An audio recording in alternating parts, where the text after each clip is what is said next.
Good evening, I'm Sarah Chitrakar and these are the headlines of the hour. Government maintains silence on the issue of loan shark victims. Victims say they will not return until justice is ensured. Parliament piles pressure on the government. The Mahasamiti meeting of Nepali Congress decides not to break the current alliance but agrees on avoiding election alliances in future. Members opine the meeting was limited to formality. The Manipur High Court modifies a clause in its controversial order from 2023 on the issue of inclusion of the Meitei community in the state's scheduled tribist list. And Canada 11 wins the 3-match ODI series against Nepal, having defeated the host by 4 wickets in the final and decisive match played today. The loan shark victims who have arrived Katmandu after a 23-day arduous justice march on foot yesterday have been affected by rain and cold weather. The march past from Thankot to Singhdarbar could not be held today due to rain, they said it will be held from Tribhuvan Park to Thankot, off Thankot to Singhdarbar tomorrow. They have been facing difficulty due to lack of accommodation. The victims of loan sharks who had spent last night under open sky had been drenched in rain, while some have reported health issues. The victims have said that they will continue their protest until the government ensures justice. Victims of loan sharks of more than 28 districts have been protesting with their demands.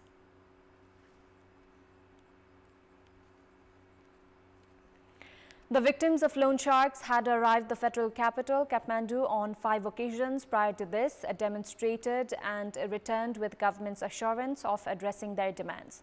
They have been holding the capital-centered protest for the past 3 years.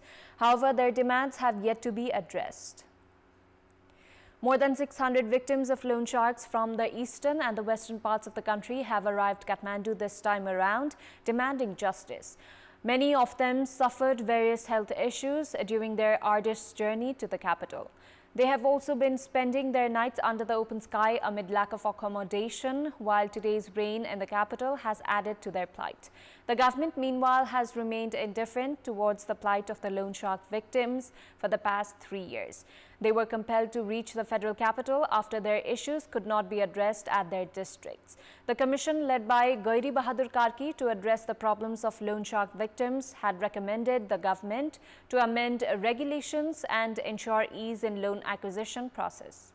However, due to lack of required initiatives from the district administration and police, the issues have remained unsolved. The government on 3rd of April 2023 had decided to form a probe commission related to address the problems of loan sharking. 28,000 complaints were filed at the commission within 8 months. The government claimed that 5,000 cases have been solved so far. The Mahasamiti meeting of Nepali Congress has decided to continue with the current alliance but avoid election alliances in future. The 4-day-long meeting mulled over the various proposals floated and then decided to add a clause to continue with the current alliance as it approved all 4 reports presented by its leaders.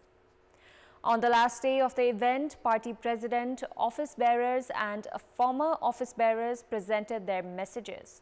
Vice President Purna Bahadur Khadka had presented policy report.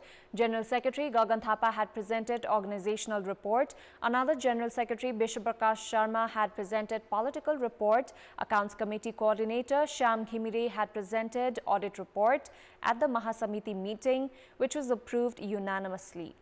Group-wise discussions were held prior to that during the meeting, after which suggestions were provided by provincial presidents.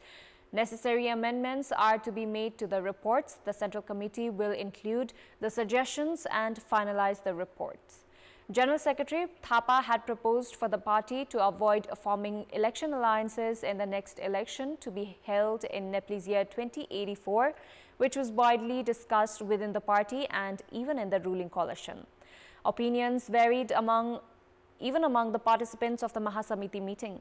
A few participants had opined alliances had deprived the party's supporters from voting for their own party, while others argued that the alliance had been in favor of the party. As the Mahasamiti meeting of Nepali Congress concluded today, participants have mixed reactions. There were several that expressed hopes that the party's leadership would be better in future, while others poured grievances. The decision to avoid election alliances has given hopes for a better future for the party among majority cadres, well-wishers and voters. In last year's parliamentary and provincial elections, Nepali Congress had fielded candidates in 91 out of 165 election constituencies. Voters of the party in the remaining 75 constituencies did not get to vote in their symbol. Today's decision has made the voters happy. However, based on the opinions shared by some after the meeting, the Mahasamiti members are still not confident that the party leadership will abide by the conclusions drawn from the 4 days long event, calling the meeting a formality. A few even opined that they had nothing new to take back to their districts from the Mahasamiti meeting.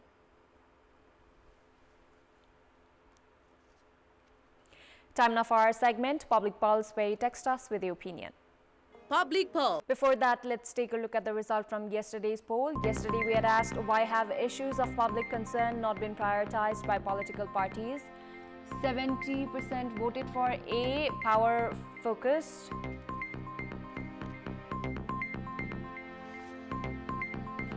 18% for B and 4% for C.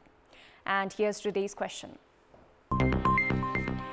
What should be done to invite rich and well-known people to the investment summit? The options are A, strong diplomatic initiative, B, attractive projects, and C, mobilize the private sector. Voting is on. Type any WS, select your option A, B or C and send it to 34001 to share your opinion with us. We'll take a short break here. We have more news coming up. Consumers have been compelled to consume vegetables that are high on pesticides after the government eased restriction it had imposed on the import of fruits and vegetables without conducting required tests within 2 weeks.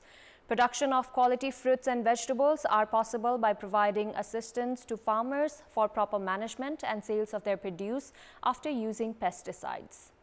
Although Nepal is among the countries in South Asia that uses the least amount of pesticides, consumers have been compelled to consume the harmful substance as farmers are unaware regarding proper management and use to pesticide.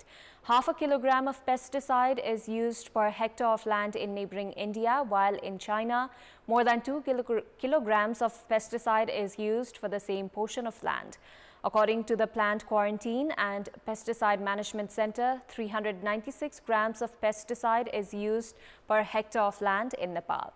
However, the fruits and vegetables reach the market with presence of pesticides residues. Farmers have been urged to harvest fruits and vegetables and take it to the market by completing the pre-harvest interval. The farmers are in haste to take their produce to the market, which has been attributed as one of the major problems. The government had established pesticide testing laboratory to control this trend, which is witnessed especially in the surrounding areas of Katmandu.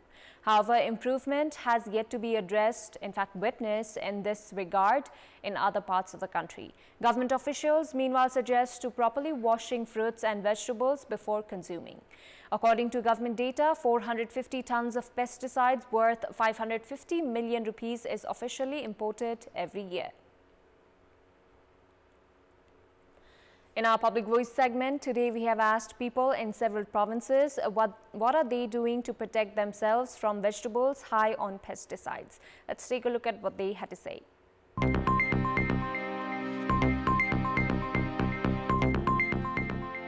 एक दुई दिन फ्रिजमा राखेर त्यसलाई एकदम एकछिन काटेर भिजाएर एकदम त्यसको पखालेर राम्रोसँग किनेर ल्याएर अनि 12 घण्टा तपाईको पानीमा फुलाउने जब घरमा किनेर लगिन्छ तब उतिखेर खानु पनि भएन त्यसलाई एक दिन दुई दिन हैन त्यसको पछाडी अथवा मजाले काटेर राम्रोसँग पानीमा भिजाएर त्यो सामान किन्दाखेरि जुन दिन हाम्रो किन्दाखेरि 24 घण्टा 36 घण्टा 72 घण्टासम्म उसलाई फ्रिजिङ गरेर राख्नु पर्छ कलर मिसाउँछ अर्को के त्यो विषालु पदार्थहरू के छ तिनीहरु मिसाएर तरकारी एकदम टाइट हुन्छ हैन हेर्दाखेरिमा त्यसपछि त्यो तरकारी हामी किनेर घर ल्याएपछि उसलाई बोइल गर्नु पहिला त्यसपछि अनि खानु वर्षक अर्ग्यानिक सब्जीहरू खोजी गरेर ल्याएर खाने गरेको छ यसबाट जोगिन चाहिँ अब कोसिस चाहिँ गरिन्छ अब जोगिन त असम्भवै छ बजारमा गएर किन्न खोज्दा चाहिँ कुन विषादी हो कुन होइन भनेर हामीले घरमा ल्याएर त्यसलाई चाहिँ सही तरिकाले पानीमा उमालेको पानीमा भिजाएर अथवा त्यसलाई राम्रोसँग पकाएर चाहिँ आफूसँग खाली भएको करेसा बारीमा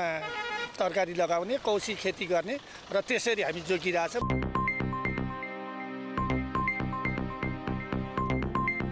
Time now for international update.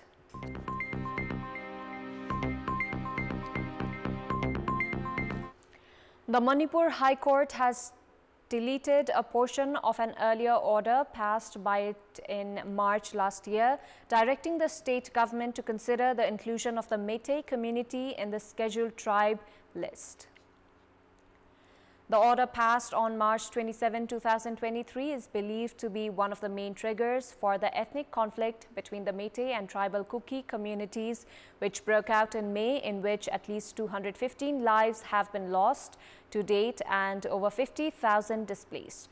Acting on a review petition filed by 6 members of the Meitei Tribe Union, MTU, a single judge bench of Justice Golme Gaipul Shilu passed another order on Wednesday, deleting portions of the March 2023 order. The paragraph, which was deleted, stated the state government shall consider this case of the petitioners for inclusion of Meitei community in the scheduled tribes list expeditiously, preferably within a period of 4 weeks from the date of receipt of the order. The 4-week period was extended to 1 year on May 9, 2023, following an application by the state government seeking an extension of the time limit for execution of the said order. We have more news coming up, but right now it's time for another short break. Time now for sports update. Sports news. Canada 11 have won the 3-match ODI series against Nepal, having defeated the host by 4 wickets in the final and decisive match played today, as Nicholas Kirtan played a half-century. In the match held in Mulpani Cricket Ground, Canada had opted to field first, having won the toss. Nepal went all out for 181 runs in 47 overs. Arjun Kumal and Asutosh Khiraiya had partnered for the first wicket, collecting 54 runs, which was the highest partnership for Nepal's innings. Khiraiya was bowled out at 28 runs. Shermala failed to open his account. Arjun contributed personal 27 runs. Skipper Sandeep Jora added 24 runs. Rashid Khan went out for 19 runs and Sujan Thapalia 20. Basir Ahmed, who played half-century in previous match, returned to the pavilion with 25 runs. Pratish GC added 19 runs towards bowling.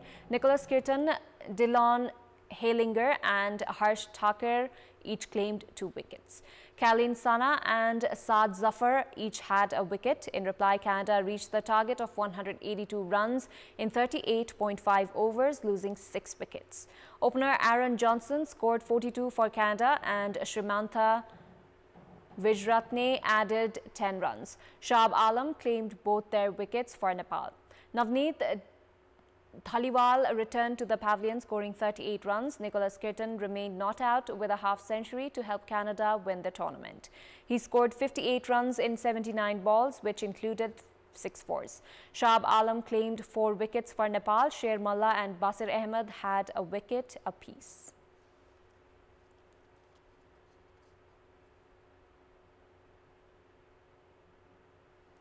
Sabitra Bhandari has scored 5 goals as Nepal defeated Iraq 5-0 in the West Asian Football Federation WAFF Women's Championship. Samba had scored 4 goals within the first half itself. In the match held in the King Abdullah Sports City Reserve Stadium in Saudi Arabia's Jeddah, Nepal had taken a 2-0 lead in the first 16 minutes. Samba utilized Rekha Paudal's pass in the 13th minute to open Nepal's account. She scored a brace 2 minutes later. Nepal got its 3rd goal in the 36th minute as Samba completed her hat-trick with Pooja Rana's assist. She scored her 4th goal in the 43rd minute, giving Nepal the 4-0 lead.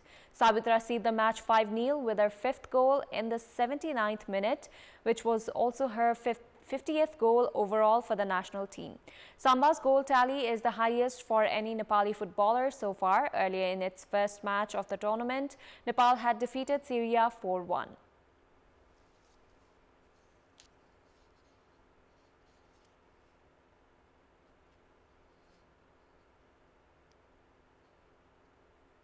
Moment. Thank you for watching. Good night.